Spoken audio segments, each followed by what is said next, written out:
الحمدللہ رب العالمین والصلاة والسلام علی افضل اشرف الانبیاء والمرسلین نبینا محمد بن عبداللہ وعلی آلہ واصحابہ ومن تبعہم بإحسان الی یوم الدین اما بعد. باب نواقض الوضوء. عن انس بن مالک رضی اللہ عنہ قال كان اصحاب رسول اللہ صلی اللہ علیہ وسلم على عهده ينتظرون العشاء حتى تخفق رؤوسهم ثم يصلون ولا يتوضؤون. أخرجه أبو داود وصححه الدارقطني وأصله في مسلم. بلوغ المرام من ادلۃ الاحکام کے کتاب الطہارہ میں یہ نواقض وضو کا باب ہے. نواقض ناقض کی جمع ہے. ناقض کے معنی ہوتا ہے توڑنے والا، یعنی وہ چیزیں کہ جو وضو کو توڑنے والی ہیں. تو اس باب میں جتنی حدیثیں ہیں، ہر حدیث سے کسی نہ کسی ناقض وضو کا پتہ چلے گا، اور ہمارے سامنے یہ واضح ہوگا کہ کون کون سی چیزیں ایسی ہیں کہ جن سے وضو باقی نہیں رہتا. ٹھیک ہے نا. اس باب میں جو پہلی حدیث ہے اس کے راوی سیدنا انس بن مالک رضی اللہ تعالی عنہ ہیں. قال، وہ فرماتے ہیں، کان اصحاب رسول اللہ صلی اللہ علیہ وسلم علی عہدہ، رسول کریم صلی اللہ علیہ وسلم کے صحابہ آپ کے دور میں ینتظرون العشاء، عشاء کا انتظار کرتے، حتی تخفق رؤوسهم، یہاں تک کہ ان کے سر جھکنے لگتے تھے. ٹھیک ہے. کس وجہ سے؟ نیند کی وجہ سے. ثم یصلون ولا یتوضؤون، پھر وہ نماز پڑھتے اور وضو نہیں کرتے تھے. ٹھیک ہے نا. تو اس حدیث سے جو بڑا مسئلہ معلوم ہوتا ہے وہ یہ ہے کہ نیند کی وہ کیفیت کہ جو زیادہ گہری نیند نہ ہو اس سے وضو نہیں ٹوٹتا. ٹھیک ہے نا. اچھا، اس سے پہلے جو حدیث ہم نے پڑھی تھی حضرت صفوان بن عسال رضی اللہ تعالیٰ عنہ کی، کہ جس میں اللہ کے رسول صلی اللہ علیہ وسلم نے نواقض وضو کا تذکرہ کرتے ہوئے کیا فرمایا تھا کہ نوم کو اس میں شمار کیا تھا. کس چیز کو؟ نیند کو. تو اس حدیث سے یہ پتہ چلتا ہے کہ نیند کیا ہے؟ کہ ناقض وضو ہے. وہ کون سی حدیث تھی؟ وعن صفوان بن عسال رضی اللہ عنہ قال، صفوان بن عسال رضی اللہ عنہ سے روایت ہے، وہ کہتے ہیں، کان رسول اللہ صلی اللہ علیہ وسلم، تھے رسول اللہ صلی اللہ علیہ وسلم، یأمرنا، ہمیں حکم دیتے، اذا کننا سفرا، جب ہم سفر میں ہوتے، اللہ ننزع خفافنا ثلاثۃ ایام، کہ ہم 3 دن تک اپنے موزے نہ اتاریں، ولیالیہن، اور ان کی راتوں میں بھی، الا من جنابت، مگر جنابت سے. جنابت کی صورت میں ہم نے موزے اتارنے ہیں.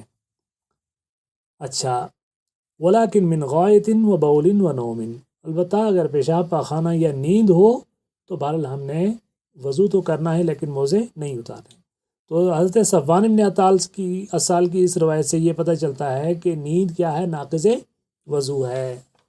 اور اس حدیث سے جو حضرت انس بن مالک کی جو ہم نے پڑھی ہے اس سے ہمیں یہ پتہ چلتا ہے کہ صحابہ اکرام مسجد میں بیٹھ کے عشاء کی نماز کا انتظار کر رہے ہوتے، اور اس حالت میں کہ ان کے سر جھک رہے ہوتے نیند کی وجہ سے، اور پھر جب جماعت کھڑی ہو جاتی تو وہ کھڑے ہو کے نماز پڑھتے اور وضو نہیں کرتے تھے. تو اب ان دونوں حدیثوں میں کوئی تعارض تو نہیں ہے؟ تعارض نہیں ہے کوئی، اس میں کوئی کنٹراڈکشن نہیں ہے. اس میں ہم نے تطبیق کرنی ہے. تطبیق کا مطلب یہ ہے کہ ان سرکمسٹانسز کو سمجھنے کی کوشش کرنی ہے کہ جہاں یہ حدیث اپلائی ہوتی ہے. ٹھیک ہے نا. یہ مطلب ہوتا ہے تطبیق کرنے کا. اب سرکمسٹانسز کیا ہیں؟ وہ یہ ہیں کہ اگر آدمی نے گہری نیند سویا ہے، جس کو کہتے ہیں نوم مستغرق، گہری نیند اگر سویا ہے تو وہ نیند ناقض وضو ہے، اس سے وضو ٹوٹ جائے گا. چاہے وہ آپ نے لیٹ کے یا بیٹھ کے یا کرسی پہ بیٹھ کے، کسی حالت میں بھی آپ اگر گہری نیند سو گئے ہیں تو وہ نیند ناقض وضو ہے. البتہ اگر ہلکی نیند ہے، گہری نیند نہیں ہے، جس میں آدمی ہوش و حواس سے بالکل بیگانہ نہیں ہے، تو ایسے نیند ناقض وضو نہیں ہے، اگرچہ ٹیک لگا کے بیٹھا. البتہ ایک حدیث ہے جس حدیث کی بنیاد پہ بعض اہل علم نے یہ فرق کیا ہے کہ جو آدمی بیٹھ کے سویا ہو اور لیٹ کے سویا ہو، اس میں فرق ہے۔ وہ کیا حدیث ہے؟ آگے آئے گی، تقریباً 3-4 نمبر کے بعد آئے گی۔ اس میں اللہ کے رسول کا فرمان ہے العین وقاء الصحیح، کہ آنکھ انسان کے مقعد کا کیا ہے، یعنی دبر کا تسمہ ہے، کہ انہیں سمجھ لو کہ ڈھکن ہے۔ اگر آدمی ٹیڑھا ہو کے لیٹے گا تو اس کی ریا خارج ہو کے اس کی نیند ٹوٹنے کا خدشہ ہوتا ہے۔ اس اعتبار سے گویا اس سے لوگوں نے یہ سمجھا کہ جس کیفیت سٹنگ کی، جس پوزیشن میں آدمی اس انداز میں بیٹھا ہوا ہے کہ اس کے جو مقعد ہے، اس کی جو بیٹھنے کی جگہ ہے، وہ اگر فرم ہے تو ایسی صورت میں اگر نیند آ بھی جائے تو وضو نہیں ٹوٹتا۔ لیکن مسئلہ اگر یہ حدیث اگر ہوتی نا صحیح درجے کے اعتبار سے تو معاملہ کلیئر تھا، لیکن یہ حدیث درجے کے اعتبار سے ضعیف ہے۔ اب ضعیف حدیث سے مسئلہ ثابت نہیں ہوتا، لہٰذا یہی حدیث اپلائی کرے گی جو ہمارے سامنے یہ اور حدیث صفوان ابن عسال۔ صفوان ابن عسال کی حدیث سے یہ پتہ چلتا ہے کہ نیند گہری ہے تو وضو ٹوٹ جائے گا، اور اس حدیث سے یہ پتہ چلتا ہے کہ نیند اگر گہری نہیں ہے، ہلکی نیند ہے، تو اس سے وضو نہیں ٹوٹتا۔ وعن عائشة رضی اللہ تعالی عنہا قالت جاءت فاطمة بنت أبي حبيش إلى النبي صلى الله عليه وسلم فقالت يا رسول الله إني امرأة أستحاض فلا أطهر أفأدع الصلاة؟ قال لا، إنما ذلك إرق وليس بحيض، فإذا أقبلت حيضتك فدعي الصلاة، وإذا أدبرت فاغسلي عنك الدم ثم صلي، متفق علیہ وللبخاری ثم توضئی لکل صلاۃ۔ حضرت عائشہ صدیقہ رضی اللہ تعالیٰ عنہ روایت کرتی ہیں، وہ فرماتی ہیں کہ فاطمہ بنت ابی حبیش ایک صحابیہ ہیں، وہ اللہ کے رسول صلی اللہ علیہ وسلم کے پاس تشریف لائیں۔ انہوں نے کہا یا رسول اللہ، اللہ کے رسول، انی امرأۃ استحاض، بے شک میں ایک ایسی عورت ہوں کہ مجھے استحاضہ ہوتا ہے، فلا اطہر، اور میں پاک ہوتی ہی نہیں، افادع الصلاۃ، کیا میں نماز کو چھوڑ دوں؟ آپ کو پتہ ہے کہ خواتین کے ساتھ فطری طور پر اللہ تعالیٰ نے جو بالغ خواتین ہیں ان کے لیے مہینے میں کچھ ایسے دن ہوتے ہیں کہ جو عذر کے دن ہوتے ہیں، جن میں انہیں خون آتا ہے، اور ان عذر کے دنوں میں نہ وہ تو نماز پڑھ سکتی ہیں۔ تو بہرحال یہ ہے کہ جب وہ دن پورے ہوتے ہیں تو اس کے بعد انہوں نے غسل کرنا ہوتا ہے، اور غسل کرنے کے بعد پھر وہ نماز شروع کرتی ہیں۔ اس دنوں کی نمازیں ان کی معاف ہوتی ہیں، لیکن اس کو حیض کہتے ہیں یا مینسز کہا جاتا ہے۔ اور ایک اور کیفیت ہوتی ہے جس کو استحاضہ کہتے ہیں، باب استفعال سے، وہ حیض نہیں ہوتا بلکہ خون تو جاری رہتا ہے، لیکن وہ پیریڈز کا خون نہیں ہوتا بلکہ وہ ایک مستقل ایک بیماری کے طور پر رہتا ہے۔ تو یہ خاتون اللہ کے رسول صلی اللہ علیہ وسلم سے آ کے یہ پوچھتی ہیں کہ مجھے استحاضہ ہوتا ہے تو کیا میں نماز نہ پڑھوں؟ تو آپ نے فرمایا لا، انما ذلک عرق، یہ تو رگ ہے، مطلب یہ رگ پھٹنے سے یہ خون جاری ہے، ولیس بحیض، یہ حیض نہیں۔ فإذا اقبلت حیضتک فدع الصلاۃ، اب جب تیرا حیض آ جائے تو نماز چھوڑ دے، وإذا ادبرت، اور جب وہ ختم ہو جائے، فاغسلی عنک الدم، تو اپنے اس خون کو دھو لے، ثم صلی، پھر نماز پڑھ، یا پھر ایک دوسرے حدیث ہے بخاری کے الفاظ ہیں ثم توضئی لکل صلاۃ، پھر ہر نماز کے لیے وضو کر۔ اب کیا مطلب ہے اس حدیث کا؟ مطلب یہ ہے کہ کسی خاتون کو، ہر عورتوں کو اپنا پتہ ہوتا ہے کہ انہیں وہ طبعی طور پر جو وہ پیریڈز ہیں وہ کب آتے ہیں۔ تو وہ خاتون جس کو ہمیشہ یہی تکلیف ہے تو وہ ان دنوں کا اندازہ کر لے کہ وہ اس کے 3 دن ہوتے ہیں، 4 دن ہوتے ہیں، 5 ہوتے ہیں یا 6 دن ہوتے ہیں، تو ان دنوں میں تو وہ نماز چھوڑ دے چونکہ اس میں نماز نہیں ہوتی ہے۔ جب وہ دن ختم ہو جائیں اور پھر وہ غسل کر لیں، اور اس کے بعد بھی اگر خون رشتہ رہتا ہے تو ان کو کرنا یہ ہے کہ ہر نماز کے لیے تازہ وضو کرنا، ہر نماز کے لیے تازہ وضو کرنا ہے۔ اور اسی پہ قیاس کرتے ہوئے وہ لوگ کہ جنہیں پیشاب کی تکلیف ہے، وہ لوگ کہ جنہیں پیشاب کی تکلیف ہے، پیشاب کا قطرہ قطرہ آتا رہتا ہے، تو ایسے لوگوں کے لیے بھی یہ حکم ہے کہ وہ بھی ہر نماز کے لیے تازہ وضو کریں، اور اس نماز کے دوران بھی اگر ان کو پیشاب آتا رہے تب بھی ان کی نماز درست ہے۔ جیسے اس عورت کو کہ اگر نماز کے دوران بھی اگر اس کا خون آتا رہے تب بھی اس کی نماز درست ہے۔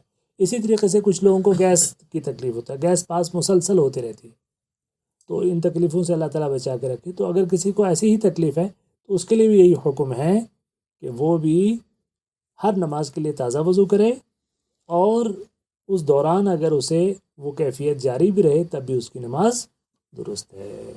آگے بات سمجھ۔ اچھا،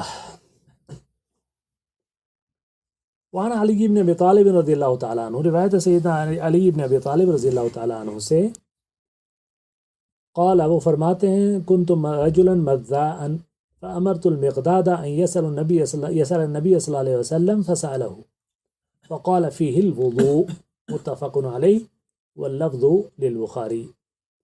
حضرت علی بن ابی طالب رضی اللہ تعالیٰ عنہ سے روایت ہے، وہ کہتے ہیں، کنت رجلا مذاء، میں ایک ایسا شخص تھا کہ جسے بہت زیادہ مزی آتی تھی۔ فأمرت المقداد، تو میں نے مقداد بن اسود رضی اللہ تعالیٰ عنہ کو یہ حکم دیا، ان یسأل النبی صلی اللہ علیہ وسلم، کہ وہ اللہ کے رسول صلی اللہ علیہ وسلم سے مسئلہ پوچھے میرے بارے میں۔ فسألہ، تو انہوں نے پوچھا، فقال، تو آپ نے فرمایا، فیہ الوضوء، اس میں وضو ہے، اس میں وضو ہے۔ تو دوسری حدیث میں ہے، لمکانت ابنتی کہ اللہ کے رسول صلی اللہ علیہ وسلم کی جو صاحبزادی سیدہ فاطمہ میرے عقد میں تھی، تو میں ڈائریکٹ خود پوچھتے ہوئے شرم کر رہا تھا، تو اس لیے میں نے جو ہے کسی کو بھیج کے یہ مسئلہ پوچھوایا۔ مسئلہ کیا ہے؟ یہ ہوتا ہے کہ ایک تو وہ ہوتی ہے جو منی ہوتی ہے، کہ جس کے خارج ہونے سے آدمی کے اوپر غسل فرض ہوتا ہے، چاہے وہ نیند کی حالت میں ہو یا جاگنے کی حالت میں ہو۔ اور دوسری کیفیت یہ ہوتی ہے کہ کبھی کبھی آدمی کے ذہن میں کوئی خیال آ گیا، اس خیال کی وجہ سے یا کچھ لوگوں کو بیماری کی وجہ سے ہلکا سا ایک طرح سے پیشاب کی جگہ پہ لیس دار مادہ جو ہے نکلتا ہے، جس کو مزی کہا جاتا ہے۔ وہ شہوت سے بھی ہو سکتا ہے اور بغیر اس کے بھی ہو سکتا ہے۔ تو ایسے کے لیے اس کے لیے کیا حکم ہے؟ حضرت علی فرماتے ہیں کہ یہ کیفیت مجھے بہت زیادہ ہوتی تھی، اور دوسری حدیث میں آتا ہے کہ میں نہاتا تھا جس سے مجھے بہت تکلیف ہوتی تھی، بار بار نہانا پڑتا تھا۔ تو اس لیے میں نے اللہ کے رسول صلی اللہ علیہ وسلم سے مسئلہ پوچھا، تو آپ نے فرمایا کہ نہیں، یہ تو ایک دوسری چیز ہے، اس پر غسل فرض نہیں ہے، خالی وضو کافی ہے۔ کپڑے میں اگر لگا ہو تو کپڑے کو بھی صاف کر لیں اور اس کے بعد وضو کر لیں، ٹھیک ہے نا۔ اور البتہ یہ پتہ چلا کہ مزی جو ہے وہ نجس ہے اور ناپاک ہے۔ وعن عائشة رضی اللہ تعالیٰ عنہا ان نبی صلی اللہ علیہ وسلم قبل بعض نسائه ثم خرج الى الصلاة ولم يتوضأ۔ سیدہ عائشہ رضی اللہ تعالیٰ عنہ سے روایت ہے کہ رسول کریم صلی اللہ علیہ وسلم نے بوسہ دیا اپنے بعض بیویوں کا، ثم خرج الى الصلاة، پھر آپ نماز کے لیے نکلے، ولم يتوضأ، اور آپ نے وضو نہیں کیا، ٹھیک ہے نا۔ اب اس حدیث سے کیا پتہ چلتا ہے کہ اگر کہ اللہ کے رسول صلی اللہ علیہ وسلم نے اپنے زوجات محترمہ میں سے کسی کو بوسہ دیا اور آپ نے اس کے بعد پھر وضو الگ سے نہیں کیا بلکہ جا کے نماز پڑھ لی، تو حدیث سے یہ مسئلہ پتہ چلا کہ عورت کو بھی اگر بوسہ دیا جائے تو اس سے وضو نہیں ٹوٹتا۔ لیکن یہ حدیث ثابت اس لیے نہیں ہوتی کہ یہ حدیث ضعیف ہے، یہ حدیث درجے کے اعتبار سے ضعیف ہے۔ البتہ ایک اور حدیث ہے اس سلسلے میں جو درجے کے اعتبار سے صحیح ہے۔ وہ کیا ہے؟ اما عائشہ صدیقہ رضی اللہ تعالیٰ عنہ کہتی ہیں کہ اللہ کے رسول صلی اللہ علیہ وسلم میرے حجرے میں نماز پڑھتے، اور میں حجرے میں وانا معترضۃ، اور میں اللہ کے رسول صلی اللہ علیہ وسلم کے سامنے ٹیڑھی لیٹی ہوئی ہوتی تھی۔ جیسے جنازہ سامنے رکھا ہوتا ہے اور لوگ نماز پڑھتے ہیں، تو کہتی ہیں کہ اس کیفیت میں لیٹی ہوئی تھی، جگہ کم تھی، تو اللہ کے رسول نماز پڑھتے تھے۔ تو جب آپ سجدے کا ارادہ فرماتے تو آپ ہاتھ سے ایک طرف کر دیتے، تو میں جو ہے پاؤں ہٹا لیتی اور پھر آپ سجدہ کرتے۔ تو اس سے کیا ثابت ہوا کہ چھونے سے وضو نہیں ٹوٹتا، نہ نماز ٹوٹتی ہے، ٹھیک ہے نا۔ تو اب اس میں مسئلے کی نوعیت کیا ہے؟ مسئلے کی نوعیت یہ ہے، علماء کا اس میں کافی جو ہے مختلف اقوال ہیں۔ بعض اہل علم یہ کہتے ہیں ائمہ اربعہ میں سے کہ عورت کو مطلقاً چھونا ہی جو ہے وہ ناقض وضو ہے، اسے وضو ٹوٹ جاتا ہے۔ عورت کو مطلقاً چھونا ہی ناقض وضو ہے۔ البتہ ائمہ اربعہ میں، چاروں اماموں میں، امام ابو حنیفہ رحمہ اللہ کا یہ کہنا ہے کہ عورت کو چھونے سے وضو نہیں ٹوٹتا، اور یہی رائے کبار اہل حدیث علماء کی ہے، جیسے شیخ البانی، شیخ ابن باز، شیخ ابن عثیمین اس طرح کے جتنے محقق اہل علم ہیں ان سب کا بھی یہ کہنا ہے کہ مطلقاً عورت کا جو چھونا ہے وہ ناقض وضو نہیں ہے. لیکن اگر آپ نے شہوت سے چھوا اور اس شہوت سے چھونے کے نتیجے میں کوئی ایسی کیفیت جیسے جس حدیث مزی والی حدیث میں جو آئی ہے کیفیت، ویسی کیفیت اگر آدمی کو ہوگی تو ظاہر تو وضو تو ٹوٹ گیا. لیکن اگر شہوت کے بغیر چھوا ہے تو اس سے وضو نہیں ٹوٹتا ہے. ٹھیک ہے جی. تو یہ تھی آج کی احادیث کہ جو ہم نے پڑھی ہے. ٹھیک ہے، ایک حدیث اور پڑھ لیتے ہیں. وعن ابی ہریرہ رضی اللہ تعالیٰ عنہ، روایت ہے سیدنا ابو ہریرہ رضی اللہ تعالیٰ عنہ سے، قال، وہ فرماتے ہیں، قال رسول اللہ صلی اللہ علیہ وسلم، کہ رسول اللہ صلی اللہ علیہ وسلم نے فرمایا، اذا وجد احدکم فی بطنہ شیئا، کہ جب تم میں سے کوئی اپنے پیٹ میں کچھ پائے، مطلب اسے کچھ تکلیف ہو، فاشکل علیہ اخرج منہ شیء ام لا، اور اس کے اوپر یہ چیز، یہ کرنا، فیصلہ کرنا اس کے اوپر مشکل ہو جائے کہ کیا اس کے پیٹ سے کچھ نکلا ہے کہ نہیں. مطلب اسے گیس کی مثال کے طور پر تکلیف ہے، پیٹ میں مروڑ ہو رہی ہے، پیٹ میں گڑگڑاہٹ ہے، اور اسے نماز کے دوران یہ احساس ہو رہا ہے کہ شاید پتہ نہیں ریا خارج ہوئی ہے کہ نہیں ہوئی ہے. تو آپ نے فرمایا فلا یخرجن من المسجد، تو وہ آدمی مسجد سے ہرگز نہ نکلے، حتی یسمع صوتا او یجد ریحا، یہاں تک کہ وہ کوئی آواز محسوس کرے، آواز سنے، یا کوئی بدبو محسوس کرے. یعنی اگر اس کو یہ خدشہ ہے کہ کیا اس کی ہوا تو نہیں خارج ہو گئی ہے، اور اس کو اگر یہ، اس حدیث میں گویا ایک شرعی قاعدے کی وضاحت کی گئی ہے. شرعی قاعدہ کیا ہے؟ الیقین لا یزول بالشک، الیقین لا یزول بالشک، یقین جو ہے وہ شک سے زائل نہیں ہوتا. یقین شک سے زائل نہیں ہوتا. یقین کا مطلب کیا مطلب اس کا؟ ہمیں یقین ہے کہ ہم باوضو ہیں اور ہم نے جا کے وضو کی حالت میں نماز پڑھنے شروع کر دی، یہ اصل ہے. یہ کیا ہے؟ اصل ہے. اب ہمیں شک آ گیا کہ کہیں ایسا تو نہیں کہ ہمارا وضو ٹوٹ گیا ہو. تو ظاہر ہے یقین وہ چیز ہوتی ہے جو کسی چیز کا ہمیں یقین ہے کہ یہ چیز ہے، اور شک میں تو ظاہر تردد ہوتا ہے. تو ہم ایک ٹھوس چیز کو متردد چیز کے ذریعے زائل نہیں کر سکتے. تو اللہ کے رسول نے فرمایا کہ ٹھوس چیز کیا ہے؟ آواز سننا. ٹھوس چیز کیا ہے؟ بدبو محسوس کرنا. تو اگر آواز یا بدبو اسے محسوس نہیں ہوئی ہے اور اسے صرف خالی وسوسہ آ رہا ہے، وہم ہو رہا ہے، تو حضور نے فرمایا کہ پھر وہم کے پیچھے نہیں پڑنا بلکہ اپنی نماز پڑھنی. چونکہ ایک دوسری حدیث میں ہے کہ شیطان باضابطہ پھونک کر بھی جو ہے یہ احساس دلانے کی کوشش کرتا ہے کہ اس کا وضو ٹوٹ گیا ہے، جبکہ وضو نہیں ٹوٹا ہوتا ہے.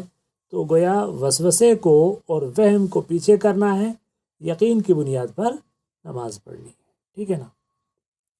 تو اسی طریقے سے اب یہ جو قاعدہ ہے نا، یقین لا یزول بالشک، اس کا کئی جگہ اس کا اطلاق ہوتا ہے، اس کی اپلیکیشن کئی جگہ ہے. مثال کے طور پر آپ نماز پڑھ رہے ہیں، 4 رکعت والی نماز ہے، آپ کو 3 اور 4 میں فرق شک ہو رہا ہے، یا 2 اور 3 میں کہ 2 رکعت پڑھی ہے کہ 3 پڑھی ہے، 3 پڑھی ہے یا 4 پڑھی ہے.